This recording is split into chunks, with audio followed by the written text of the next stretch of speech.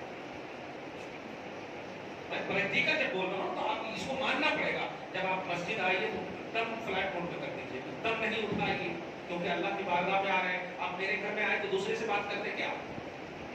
انسانتی ہے کہ نہیں؟ بےعزتی ہے کہ نہیں میزبان کی؟ مہمان جس طرح جہاں جاتا ہے اس کے حساب سے اللہ تبارک و تعالیٰ سب سے بڑا ہے، اس کے گھر میں آ کر کے آپ بات کیسے کر سکتے مخلوق سے؟ اس لیے آپ مسجد میں آئیے تو ایک دم خاموش، اللہ کی بارگاہ میں ایک دم قرآن پاک آپ سب سے بہترین کتابیں لیجیے، ہاتھ میں ایک دم پیار کیجیے، محبت کیجیے، اور جو بھی وظیفے ہیں وہ سب کرتے رہیے، کچھ نہیں۔ جب باہر جائیے تو باہر کے کام باہر کیجیے۔ ایک چھوٹی سی مثال آپ کو دے رہا ہوں، اگر ملک الموت آپ کے پاس آئے تو آپ ان کو بولیں گے ذرا 2 منٹ ٹائم دو، میں ابھی امپورٹنٹ کال اٹھا رہا ہوں، ایسا بول سکتے ہیں آپ؟ نہیں بول سکتے آپ۔ سوچئے وہ مخلوق اللہ کی جانب سے فکس ہے، آپ اس کو نہیں بول سکتے، اور اللہ کتنے دن سے انصاف چاہ رہا، اٹریکشن چاہ رہا ہے، میری طرف آؤ، میری طرف آؤ، کہاں جا رہے ہو، کہیں بھاگ رہے ہو، میری طرف آؤ، یا انسان ما غرک بربک الکریم، کہاں جا رہے ہو، کیسے جا رہے ہو، کیوں جا رہے ہو، اتنا بول رہا، اور آپ دھیان ہی نہیں دے رہے، بھاگتے جا رہے، بھاگتے جا رہے۔ آپ جب ملک الموت کو نہیں بول سکتے تو خدا کو بھی آپ نہیں بولنا، کہنا مولا تو نے بلایا، بس اب تو ہی ہے اور کچھ نہیں، تو نے بلایا ہے نماز کے لیے، توفیق دیا ہے، پتے بھی تیرے اشارے کے بغیر نہیں ہلتے، تو نے میرے قدم کو گھر سے یہاں تک ہلا کر لایا، اس کا مطلب تو نے چاہا ہے، اس لیے جب تو نے چاہا ہے تو پروردگار اپنا محبوب بھی ہمیں بنا لینا، اب تیری ہی بات ہوگی، مگر تو یہاں تک آ کر کے خدا کا نہیں بن سکتا، خدا کے گھر تک آ کر خدا کا نہیں بن سکتا تو باہر کہاں سے بنے گا؟ اس لیے موبائل سے پیار نہیں کیجیے، اور اس کو ایزی نہیں لیجیے گا، ورنہ ایزی لیجیے گا تو آپ کو قبر میں فیس اکیلے کرنا ہے۔ اچھے سے اچھی بیوی بھی آپ کے انگوٹھی بھی کھول لے گی،